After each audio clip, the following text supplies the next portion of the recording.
Think you know everything about Ridley Scott's terrifying 1979 masterpiece?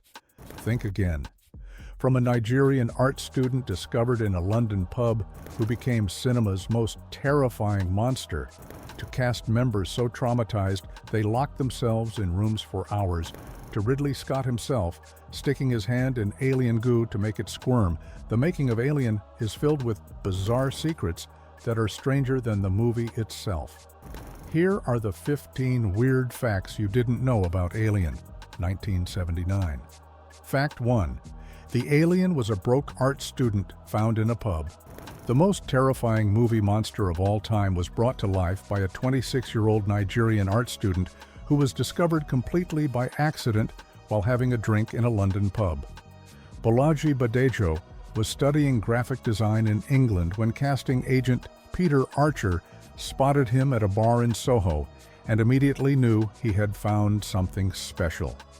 Standing at 6 feet 10 inches tall with an incredibly thin and lanky frame, Badejo had exactly the unusual proportions that director Ridley Scott was desperately searching for.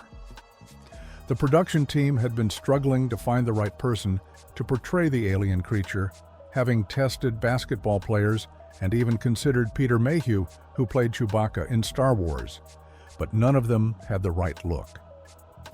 Badejo was born in Lagos, Nigeria in 1953, and his father was actually the Director General of the Nigerian Broadcasting Corporation, giving the family considerable status.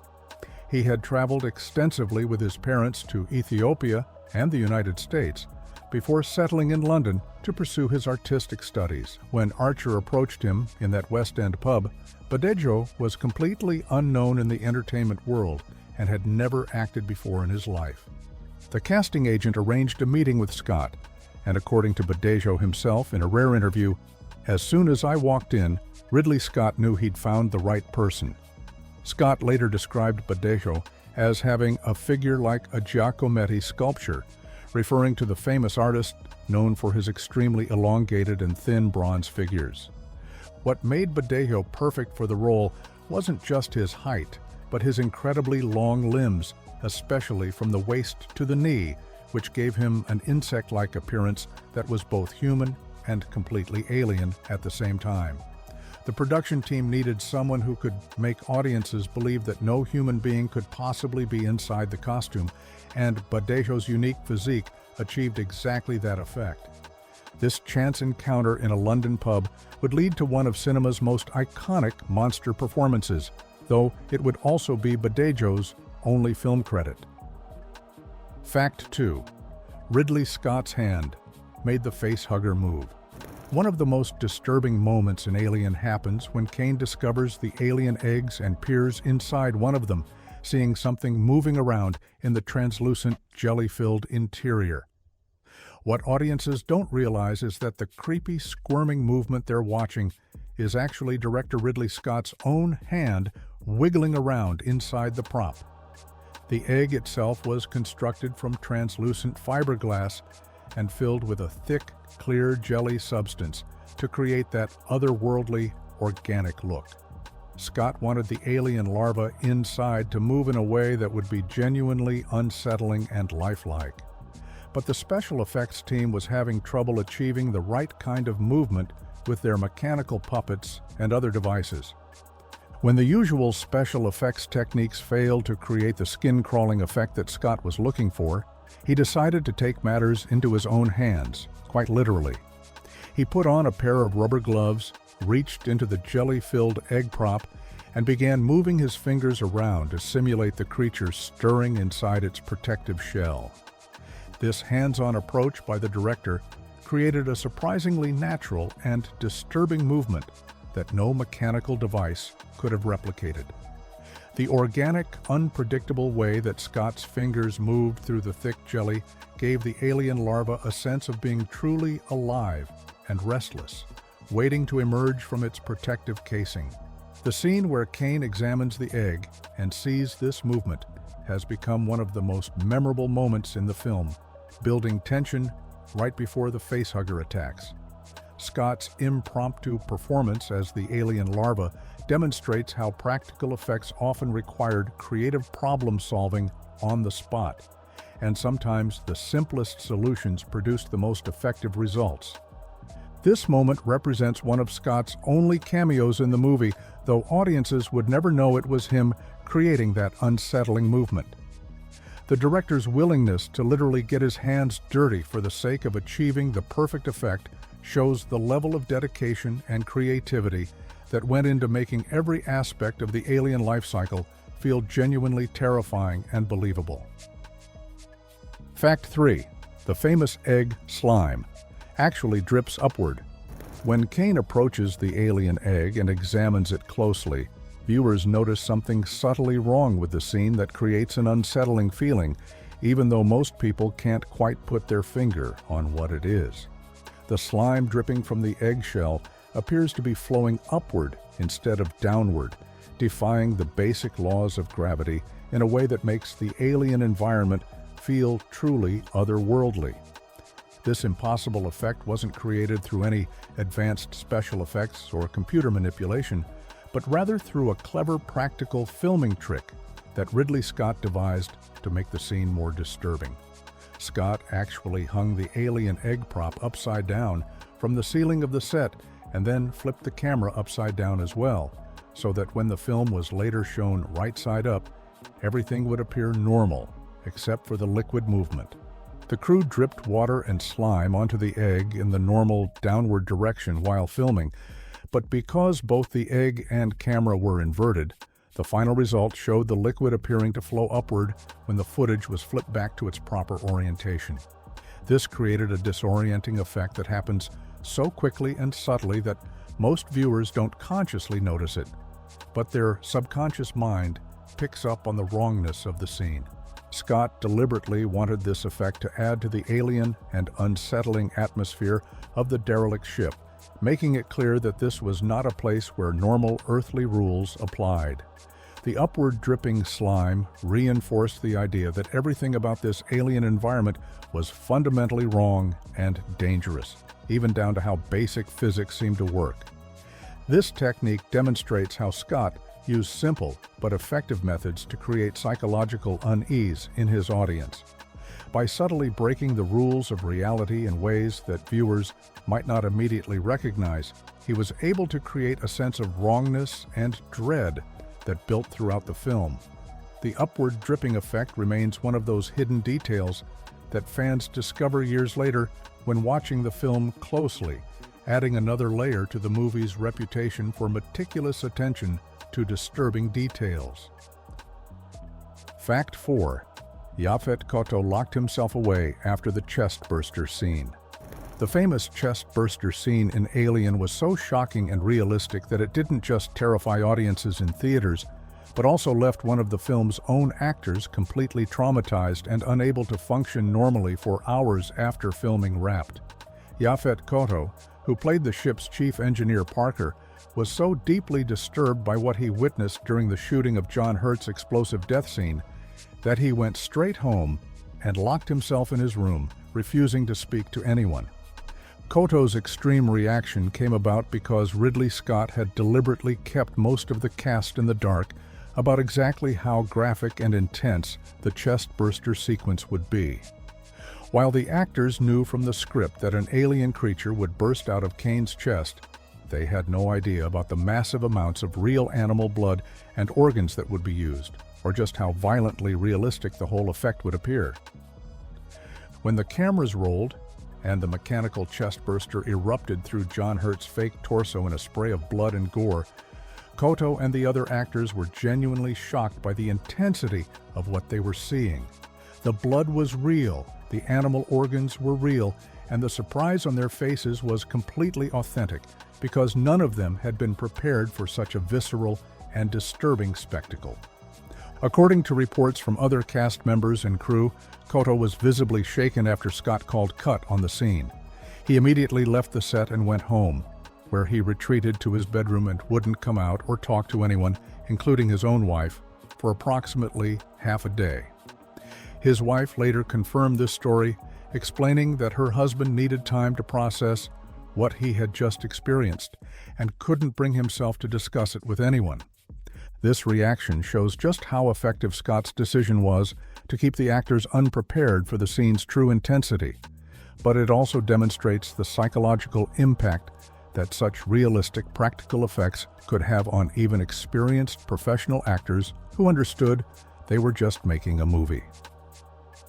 Fact 5. The cat used 4 different actors. Jones, the orange tabby cat who becomes one of only 2 survivors of the Nostromo incident, was actually played by 4 different identical-looking cats throughout the filming of Alien.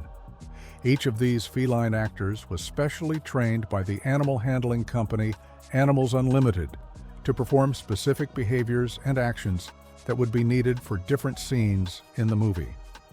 The decision to use multiple cats rather than trying to train one cat to do everything was both practical and necessary for the complex demands of film production. Cats, unlike dogs, are notoriously difficult to train for specific behaviors on command, and the filming schedule required various cat actions to be performed reliably and repeatedly for multiple takes. Each of the 4 cats was trained to excel at particular behaviors that would be needed throughout the film. One cat was especially good at scampering and running through the ship's corridors when Jones needed to appear frightened or playful. Another cat was trained to hiss and show fear reactions, which was crucial for the scenes where Jones encounters the alien or senses danger that the human characters haven't noticed yet. The animal trainers worked extensively with all 4 cats to ensure they could convincingly portray the same character, making sure their markings and coloring were as similar as possible so that audiences would never notice the switch between different animal actors. The cats also had to be comfortable with the various props, sets, and special effects that would be used around them during filming. One of the most challenging aspects of working with the cats was getting them to react appropriately to the alien creature and other frightening elements in the film. The trainers used creative methods to achieve these reactions, including placing a German Shepherd behind a screen that could be quickly removed to make Jones hiss and show genuine fear on camera. The use of multiple cat actors allowed the filmmakers to capture all the different behaviors and reactions they needed for Jones's character, while working within the natural limitations of what cats can be trained to do, creating a believable and memorable animal performance that has become beloved by fans of the franchise. Fact 6. The Who accidentally provided special lighting. One of the most memorable visual effects in Alien happens when the Nostromo crew discovers the alien eggs and disturbs them, causing an eerie blue light to emanate from the egg chamber. This haunting lighting effect that adds so much atmosphere to the scene was created using laser equipment that belonged to Roger Daltrey, the lead singer of the legendary rock band The Who just happened to be working in the studio next door during filming. Daltrey was at the same studio complex experimenting with laser light shows for The Who's upcoming concert tours, testing out new visual effects that the band wanted to incorporate into their live performances. These laser systems were cutting-edge technology in the late 1970s and were expensive, sophisticated pieces of equipment that were not commonly available to film productions at the time. When Ridley Scott and his crew were trying to figure out how to create the right kind of otherworldly lighting effect for the alien egg chamber scenes, they learned about the laser equipment being used next door. Scott approached Daltrey and explained what they were trying to achieve for their science fiction film, and the rock star graciously agreed to lend his laser equipment to the production. The blue laser beams created exactly the kind of mysterious alien atmosphere that Scott was looking for in those crucial scenes where the crew first encounters the eggs. The lasers gave the egg chamber an ethereal, dangerous quality that suggested the presence of advanced alien technology and added to the sense that the crew was entering a place where they didn't belong.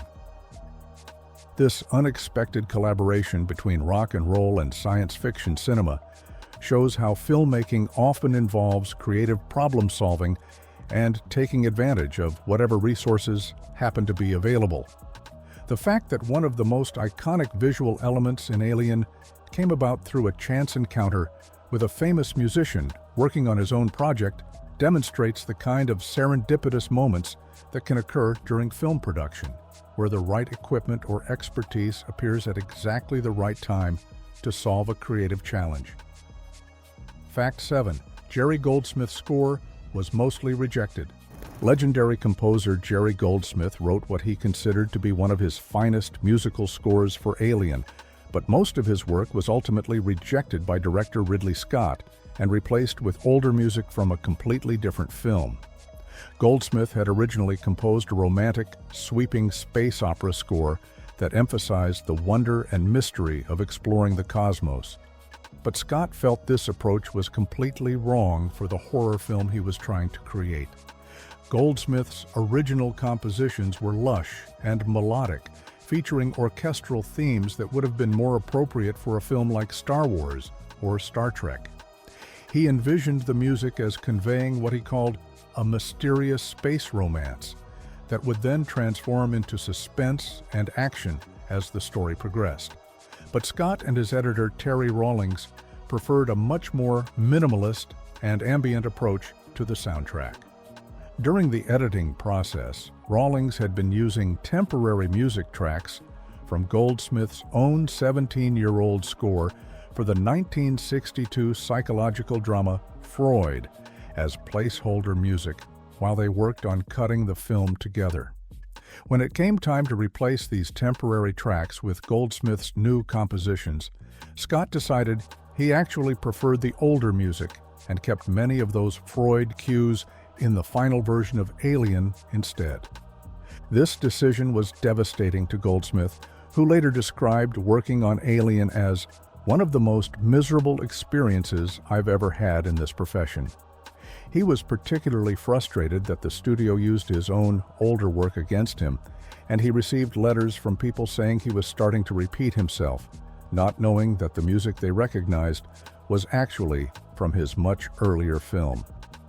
The final blow came when Scott replaced Goldsmith's finale and end credits music with a piece from Howard Hanson's Symphony No. 2, completely removing the composer's intended musical conclusion to the film. Only one or two of Goldsmith's newly written cues actually appear in their intended places in the finished movie, making this one of the most extensively rewritten scores in film history. Fact 8. Ash's android head was made from pasta and caviar. When the crew discovers that Ash is actually an android and his head gets knocked off during the violent confrontation, viewers see a disturbing white substance oozing from his severed mechanical head. This creamy, organic-looking fluid that was meant to represent android blood or internal fluids was created using one of the most unusual and frankly disgusting combinations of everyday food items ever used in a movie.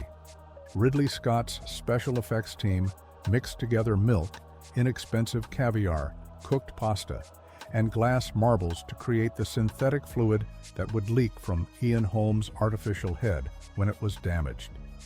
The milk provided the white, creamy base color that would look appropriately artificial yet biological, while the caviar added small dark specks that gave the mixture a more complex, mechanical appearance.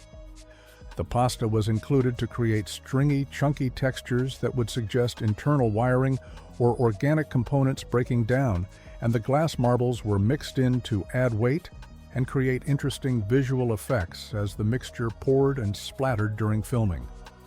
The combination was specifically designed to look both technological and biological at the same time, reflecting the idea that advanced androids might blur the line between mechanical and organic systems. This mixture was particularly unpleasant for Ian Holm to work with during filming, especially since he was known to have a strong dislike of milk. Having to perform scenes where this nauseating combination was dripping from his prosthetic head and getting on his face and clothes made the experience quite uncomfortable for the actor, but his professional dedication to the role meant he endured it for the sake of the film. The practical effects team had to prepare fresh batches of this mixture regularly during filming because the organic components would spoil quickly under the hot studio lights, creating an increasingly foul smell that added to the unpleasant working conditions. This gross combination of kitchen ingredients demonstrates how creative and resourceful special effects artists had to be before the age of computer-generated effects, using whatever materials would create the right visual impact regardless of how disgusting they might be to work with. Fact 9. Scott originally wanted the alien to kill Ripley. Ridley Scott had a much darker and more shocking ending planned for Alien that would have completely changed the film's legacy and made it impossible for any sequels to exist. In Scott's original vision, the alien would have successfully killed Ripley during their final confrontation on the escape shuttle, but the horror wouldn't have ended there. Scott's twisted finale would have shown the alien biting off Ripley's head, killing the last human survivor of the Nostromo. The alien would then sit down at the shuttle's communication console and begin recording the final log entry in Ripley's own voice, mimicking her speech patterns perfectly as it reported back to Earth about the mission's completion. This ending would have revealed that the alien creature was not only intelligent enough to operate human technology, but also capable of learning and imitating human speech and behavior. The implication was that the alien could potentially infiltrate human society by impersonating the people it killed, making it an even more terrifying threat than audiences realized. The idea was so dark and nihilistic that it would have left viewers with absolutely no hope and no surviving characters to root for, essentially ending the story with the complete victory of the alien creature. Scott felt this ending would have been the ultimate shock for audiences who expected at least one character to survive, following the typical horror movie formula. However, the producers at 20th Century Fox firmly rejected this idea, arguing that audiences needed to see the alien defeated at the end of the film. They believed that having the monster win completely would be too depressing and unsatisfying for viewers, and they were also concerned about the commercial implications of an ending where evil triumphed so completely. The producers insisted that the alien had to die in the final scene, which led to the version we know today, where Ripley successfully blows the creature out of the shuttle's airlock. This decision not only gave the film a more traditional, satisfying conclusion, but also left Ripley alive to become the iconic character that could carry future sequels in the franchise. Fact 10.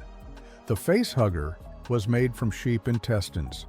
The terrifying facehugger creature that latches onto Kane's helmet and implants the alien embryo was constructed using real sheep intestines, giving it an authentically organic and disturbing appearance that no artificial materials could have achieved. The special effects team chose sheep intestines specifically because they had the right translucent, fleshy quality that would make the creature look genuinely alive and biological under the studio lights. The facehugger's long proboscis, which extends down Kane's throat to deposit the alien embryo, was also made from sheep intestines because they provided the perfect tube-like structure that could appear both flexible and muscular.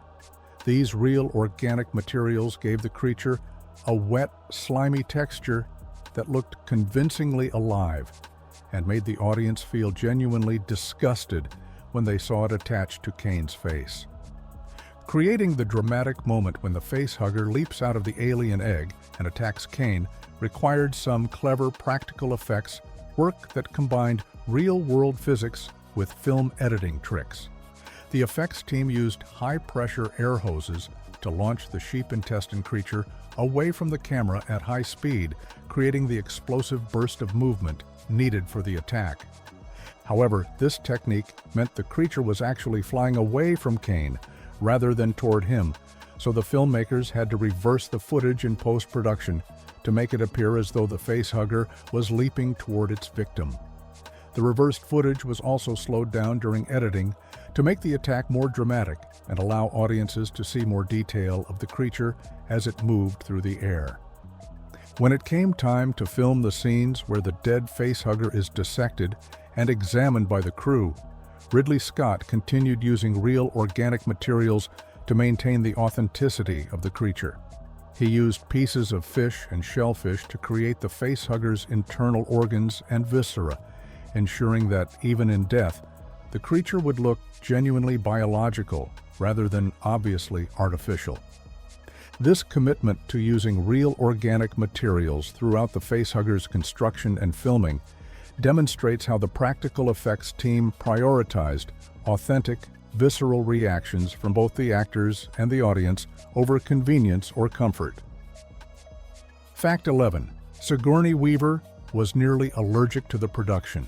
Early in the filming of Alien, Sigourney Weaver began experiencing severe allergic reactions that threatened to end her participation in what would become her most famous role. As a relatively unknown actress who had just landed her first major film role, Weaver was terrified that she would be replaced and lose the opportunity that could make her career. The allergic symptoms appeared shortly after filming began, and Weaver's first suspicion was that she was having a reaction to Jones, the orange tabby cat that played such an important role in the film. Since many of her scenes required close contact with the cat, and cat allergies are extremely common, this seemed like the most logical explanation for her sudden health problems. This potential cat allergy presented a serious problem for the production, because Weaver's character Ripley has several crucial scenes with Jones throughout the movie, including carrying the cat in a pet carrier during the final escape sequence. If she truly was allergic to cats, it would have been nearly impossible for her to continue in the role, and the filmmakers would have had to recast Ripley with a different actress. Weaver was genuinely worried that her career breakthrough was about to slip away due to a medical issue beyond her control. The thought of being replaced so early in filming was devastating, especially since she had worked hard to land this role and had already begun developing her interpretation of the character. Fortunately, the production team investigated the source of her allergic reactions and discovered that the real culprit was not the cat at all, but rather the glycerin spray that the makeup department was using on all the actors. This glycerin was applied to make the cast appear sweaty and uncomfortable in the claustrophobic environment of the spaceship, helping to sell the idea that they were working in hot, humid conditions. Once the makeup team stopped using glycerin on Weaver and switched to alternative methods for creating the sweaty appearance, her allergic reactions disappeared completely.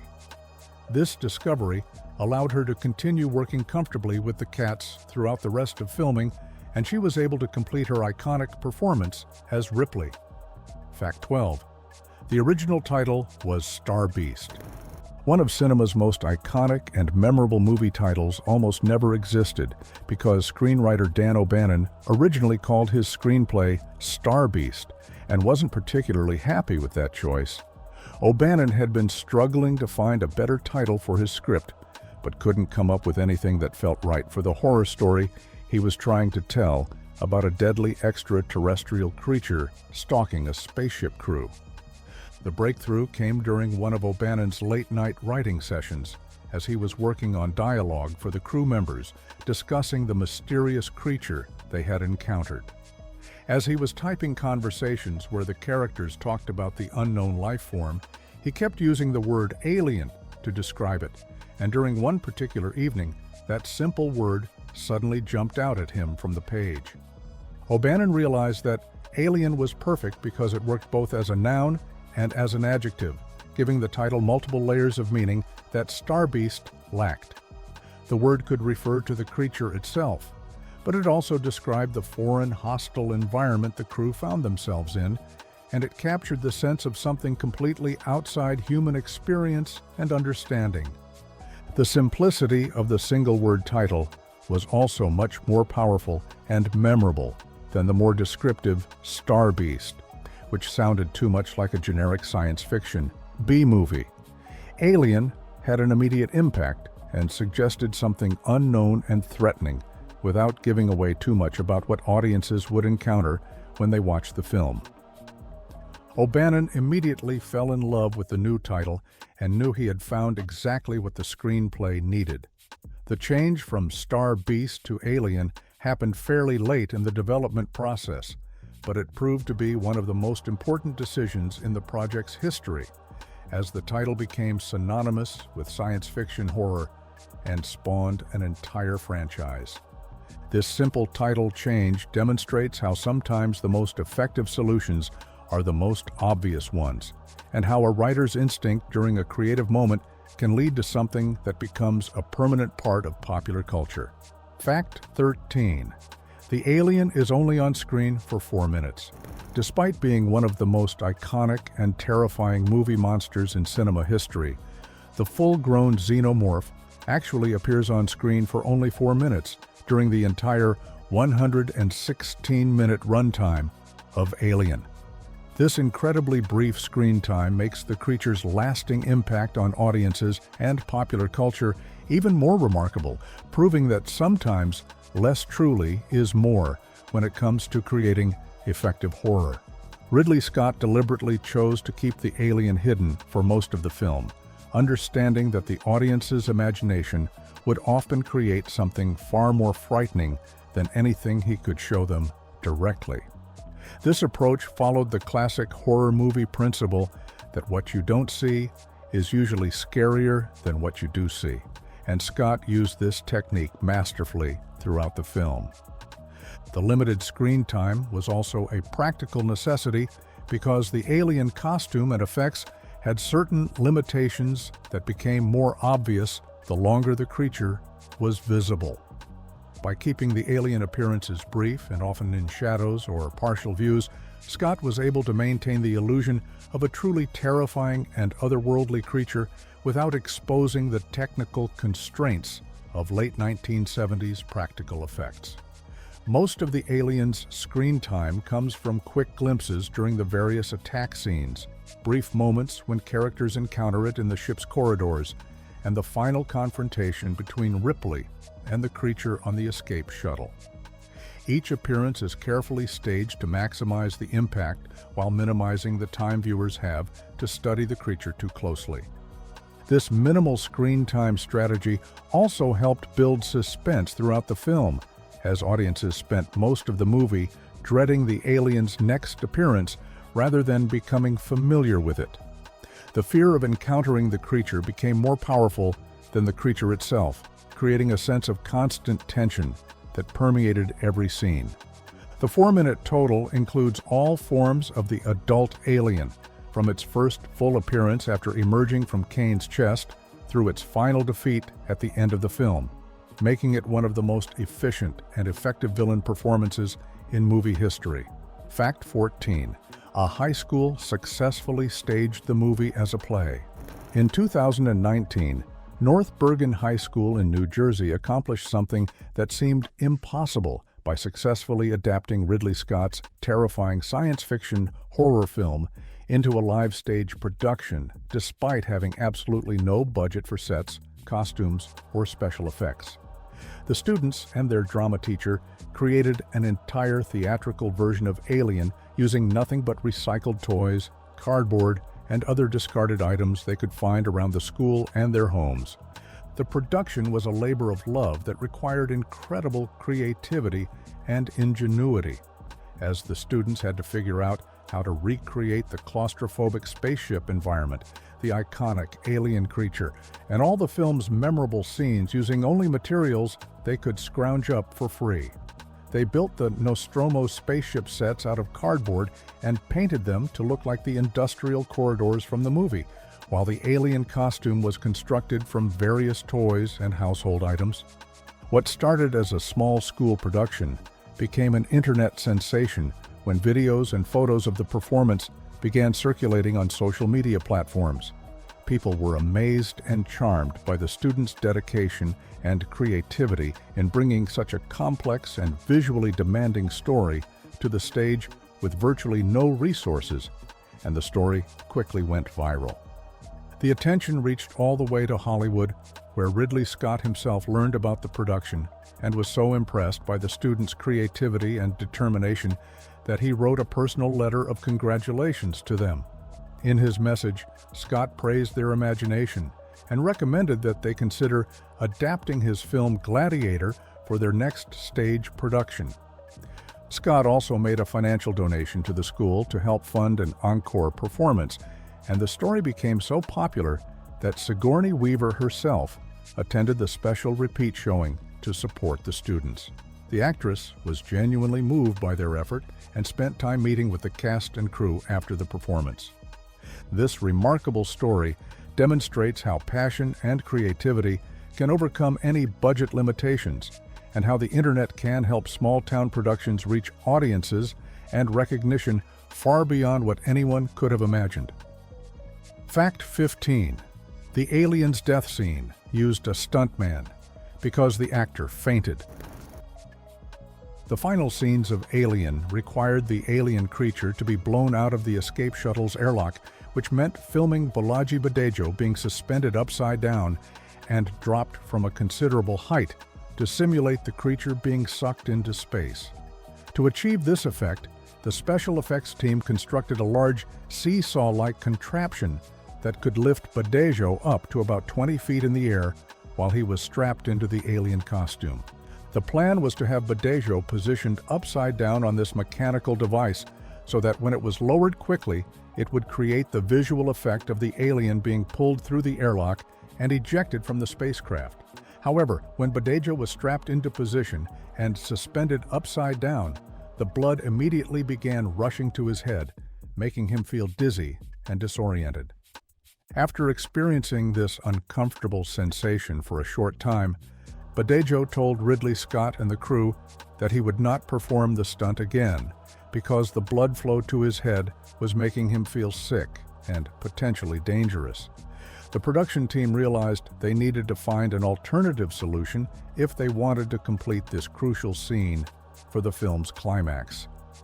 The obvious solution was to bring in a professional stuntman who would presumably be more experienced with these types of physically demanding and potentially dangerous stunts. The stunt performer was brought to the set, fitted into the alien costume, and strapped onto the same seesaw contraption that had caused problems for Badejo. However, when the stuntman was suspended upside down in exactly the same position that had made Badejo dizzy, he immediately experienced the same problem with blood rushing to his head. Within moments of being lifted into the inverted position, the professional stuntman promptly fainted, proving that the issue wasn't with Badejo's inexperience, but rather with the inherent difficulty of the stunt itself. This comedy of errors demonstrates that even experienced stunt performers have physical limitations, and that some effect sequences are simply more challenging to execute safely than they appear on screen, regardless of who is wearing the costume.